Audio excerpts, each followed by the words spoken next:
Maayong adlaw kaninyong tanan dinha. Dako na akong kalipay nga kita makatuon gihapon sa pulong sa Ginoo. Kay ang pulong sa Ginoo mao ang kahayag sa atong kinabuhi. O kumusta ka mong tanan dinha? Hinaot po nga ang Dios magauban gihapon kanunay kaninyo. So kita karon mag-review na humanan nato ang sinulat ni Lucas sa kapitulo 1. Nahumana usab nato ang unang parte sa kapitulo 2. Karon moadto kita sa katunga-tunga sa kapitulo 2. I hope nga mahuman nato ang kapitulo 2. Pero usa kita magsugod atong hangyoon ang atong Ginoo, ang Espiritu Santo nga maoy magauban kanato karon. Iduko nato ang ulo og ipiyong ang mga mata sa atong pag-ampo. Amahan na mo nga langit nun. Ikaw ang nagbuhat sa kalibutan. Ikaw ang walay sinugdan ug walay katapusan. Nagapasalamat kami sa imong pulong karon nga among ibahin-bahin. Hinaot po nga kini dili lang nga mahibalo kami kundi kini maka-epekto sa among kinabuhi. Maka-epekto sa among relasyon sa usag-usa. Maka-epekto sa desisyon sa among kinabuhi. Hinaot po nga kami bisag asa kami mag-worship, magsimbang hana kanimo. Lord, among giangkon nga ikaw ang among tinuod nga teacher karon.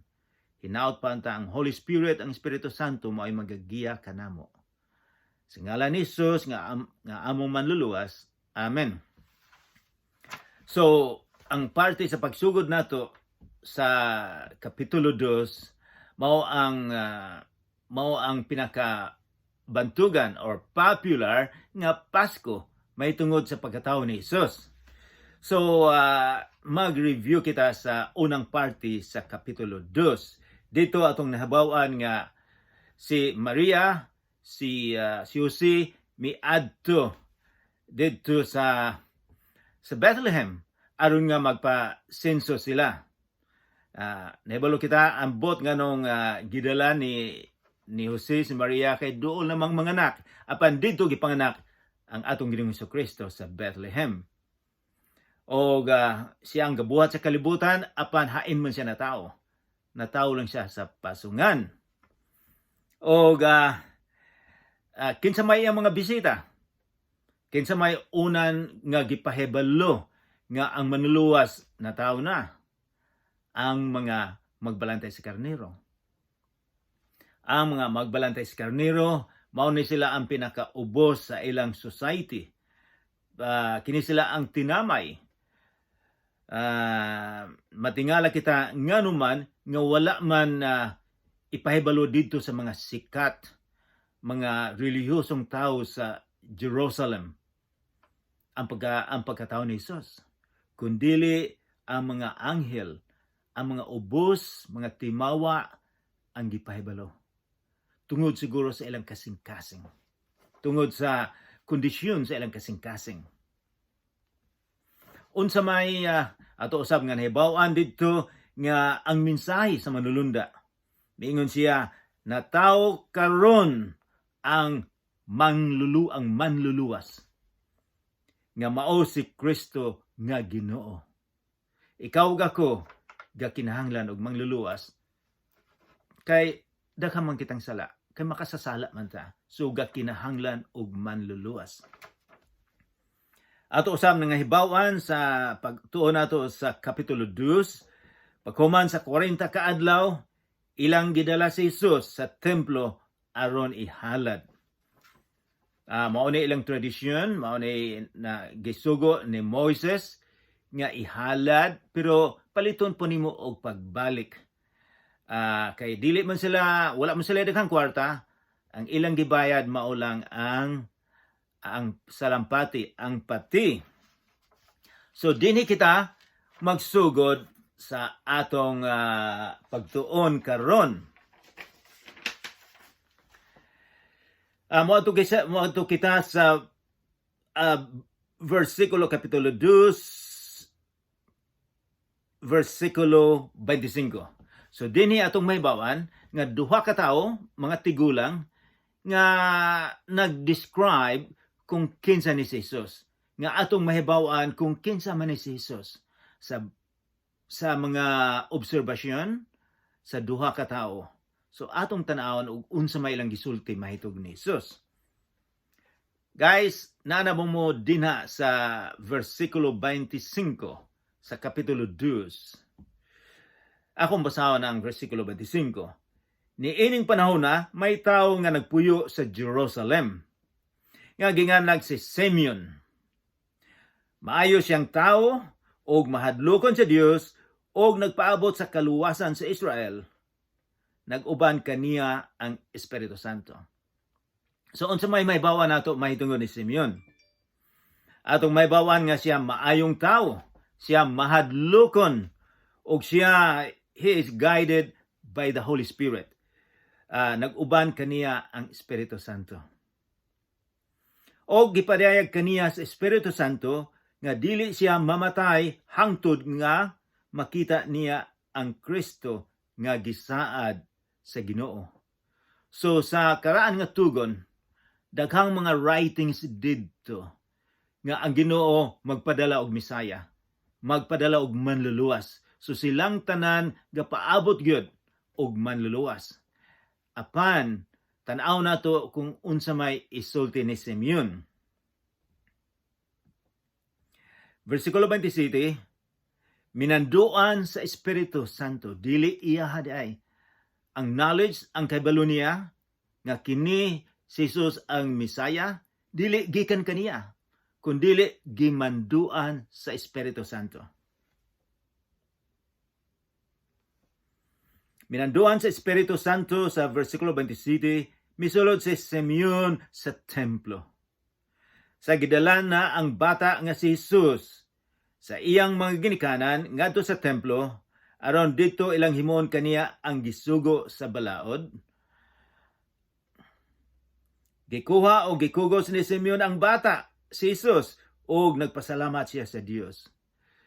Siguro posibleng nananghit siya nga pwede ba na akong makugos na ako ning bata. Pila siya katuig nga gahulat nga makita niya ang Misaya. Karon nakita na niya, minanduan sa Espiritu Santo. Gikuha niya, gikugos niya si Jesus.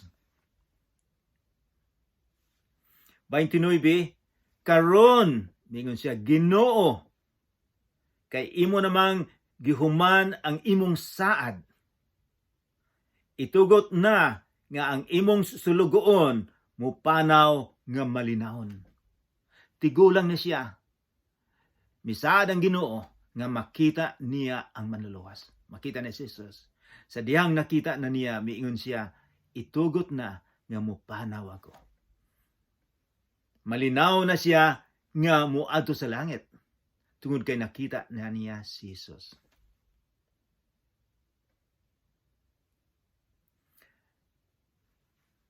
Versikulo 30, kaysa kaugalingon kong mga mata, nakita ko ang imong kaluwasan. Miingon sa imong kaluwasan.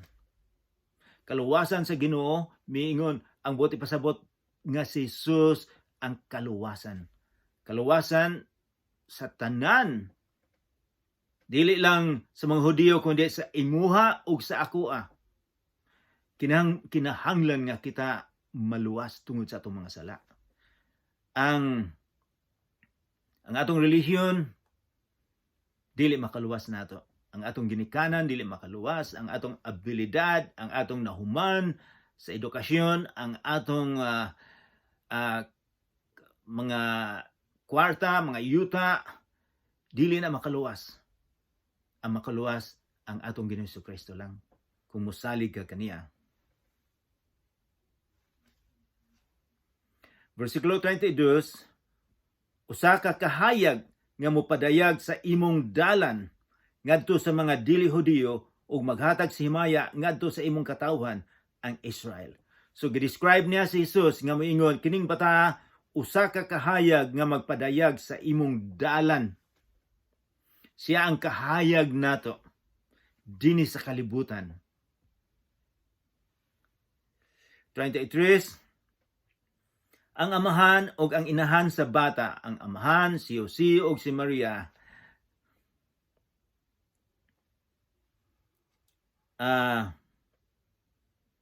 si Jose o si Maria, o unya, ang amahan o inahan sa bata, nga nahibulong sa pagkadungog nila sa gisulti ni Simeon, bahin ni Jesus.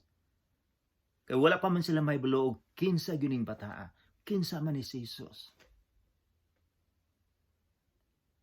O tungod ni ini, madayag ang ilang mga tinaguang hunahuna ug ang kaguol nga sama sa usa ka hait nga espada mulagbas sa imong kaugalingong kasing-kasing. So si Simeon iyang giingnan si Maria nga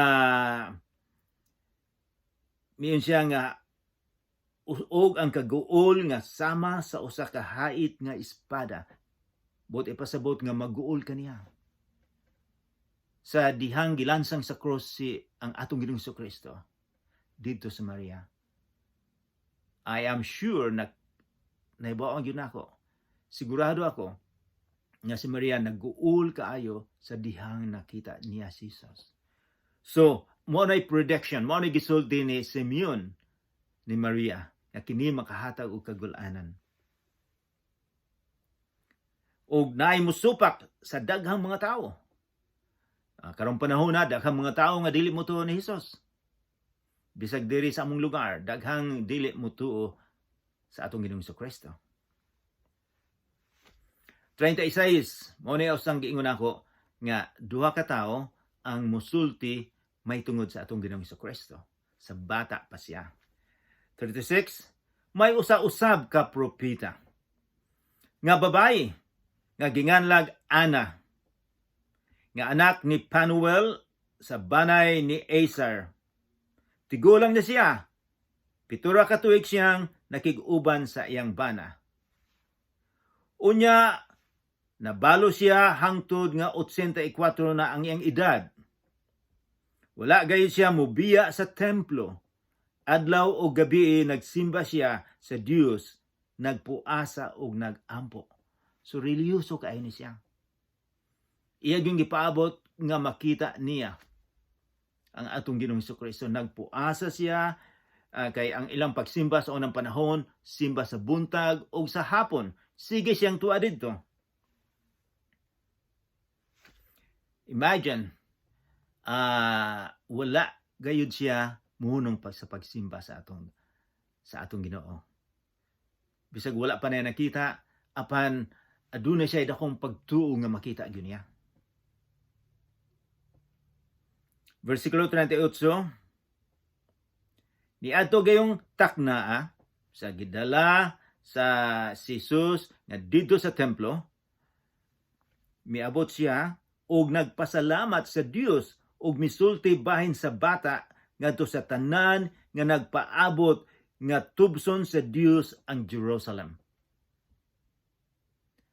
Sa natuman na ni Jose og ni Maria ang tanan nga gisugo sa balaod sa Ginoo, mipauli sila sa Galilea ngadto sa lungsod sa Nazareth nga ilang gipuy-an. So, ang si Ana na nagpasalamat gyud siya bisan og pila na ka tuig ang iyang edad. Wala siya na kuhaan og paglaom nga makita gyud niya, nakita niya ang atong Ginoong Jesucristo.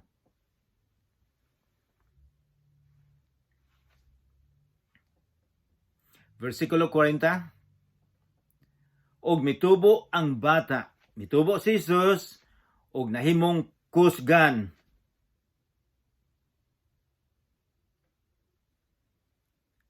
Nahimong kusgan, napuno siya sa kaalam, og ang panalangin sa Dios dina kaniya.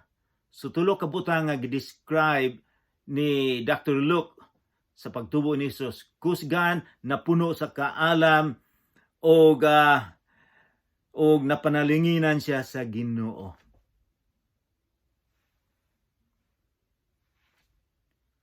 versikulo 44, matag tuig ang mga ginikanan. So kini nahumananing this is another topic. Pila na ni katuig mga kining versikulo 41 mga 13 o 12 na ni katuig paghuman nga nakita ni Ana ni Simeon si atong Ginoong Kristo. So 41 matag tuig ang mga ginikanan ni Jesus muadto sa Jerusalem aron pagtambong sa kasaulugan sa pagsaylo. Ato na ning gitunan ako namong giingnan mahitungod sa kasaulugan sa pagsaylo. Kini dako kayong fiesta sa mga Hudiyo. Pila ka milyon muadto sa Jerusalem aron nga maghalad. So kada tuig usab ang ginikanan ni Jesus muadto didto. O sa dihang versikulo 42, sa dihang 12 na katuig si Jesus, nangadto sila sa kasaulugan sama sa naandan. So sige silang muadto day dito kada tuig. Apan karon espesyal ni. Kay 12 anyos naman si Jesus. Sa 12 anyos adunay espesyal. Mao nay giingon nila nga bar mitzvah. Bar mitzvah ang buot ipasabot anak sa sugo. Bar means anak. Mitzvah means sugo. Anak sa sugo or anak sa mando sa Ginoo. Anak sa kasulatan. So kini paghuman sa 12 anyos muadto gyud siya sa templo. Aron nga dito magsaulog. Ang buot ipasabot nga siya eligible to take part in religious worship. So pwede na siya maka-appeal sa worship sa pagsimba dito sa templo. So espesyal kay ni. Makita nila nga usa na po ni nga ilang manggita nga siya hamtong na. Nga siya responsible na. Sa in English, may giingon lang rite of passage. Nga gikan sa gamay pa, pag abot niya ng idara, murag marispita na siya, mahimo na siyang maka-adto dito sa templo. Sa Africa, naapod sila yung rite of passage. Naapod sila miingon nga ikaw kuan na gyud ka, adult na ka, nga kasaligan na ka. Ang bata pag mag 12 anyos ilang ibutang dito sa kalasangan usa ka semana. Dili siya magdalag pagkaon, kinahanglan mag-survive siya dito sa kalasangan. Mag-survive siya sa mga sawa, sa mga tigre, sa lion. Kinahanglan mabuhi siya dito and then makabalik siya sa ilang baryo. So ang buti pasabot siya adult na gyud, siya kasaligan na. Sa unang panahon, sa panahon ni Jesus, ihalad nila ang bata dito sa templo. Pag adto na ako sa Jerusalem mga 3 years ago, nakita na ako ni kanang ilang kugoson ang 12 years old, ilang sayaw-sayaw. He is very important sa ilang familia. So nahibulan mo, rite of passage, bar mitzvah. Bar anak sa sugo. So 12 years old si Jesus, nagpunta ni Madto dito. Unsa may natabo? Sa dihang 12 na katuig si Jesus sa versikulo 42, nangadto sila sa kasaulugan sama sa naandan. 43, sa pagkatapos sa mga adlaw sa kasaulugan, na mauli sila apan ang bata nga si Jesus nagpabilin dito sa Jerusalem. Wala mahibalo ni ini ang iyang mga ginikanan. Wala mahibalo siw-siw si Maria. Kay kining paglakaw nila, gikan silang lungsod sa ilang baryo, grupo silang maglakaw. Ang mga igtagsa, mga igsoon, mga anak, mga taga-baryo nila, mulakaw sila 144 ka kilometro aron nga moadto sa Jerusalem. O pagpauli nila, magkuyog po sila pagpauli dito. Apan ang nahitabo, nakalakaw na sila usa ka adlaw. Abi ni Maria ug ni Jose nga si Jesus tuwa siyang mga igtagsa sa iyang mga amigo. Kay daghan sila. Apan pagkagabi di ana nahibaw nila nga wala man di nakauban si Jesus.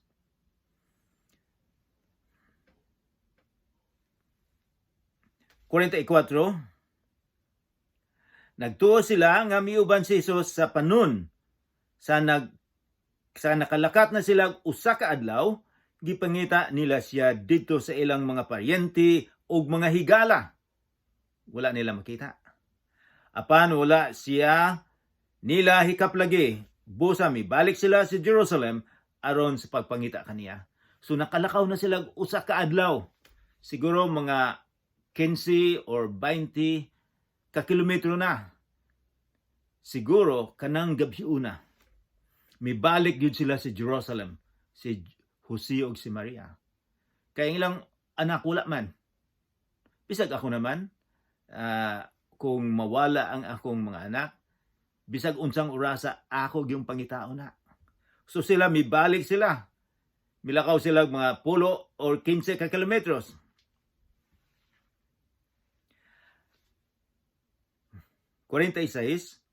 Sa ikatulo ka adlaw, nakita nila siya didto sa templo nga naglingkod uban sa mga magtutudlo. Namati kanila og nangutana. Ang tanan nga nakadungog kaniya nahibulong sa iyang maalamong mga tubag. Wow, sa 12 years old ba si Jesus? Ang mga eksperto na tingala na sa iyang kaalam.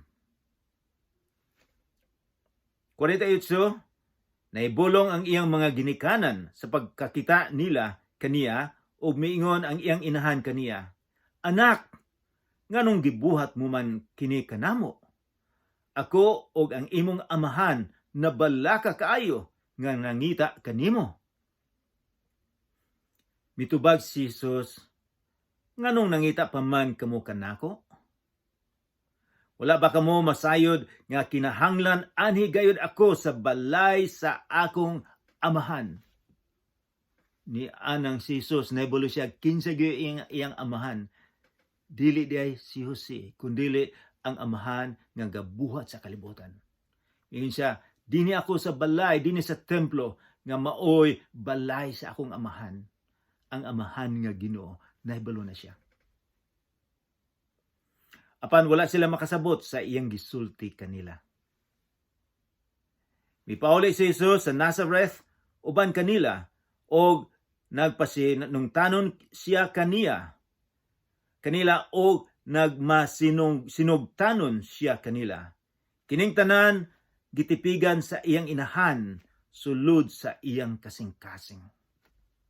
Og mitubo si Jesus sa lawas o sa kinaadman o gikahimutan siya sa Dios o sa mga tao. Mao nay kinabuhi ni Jesus.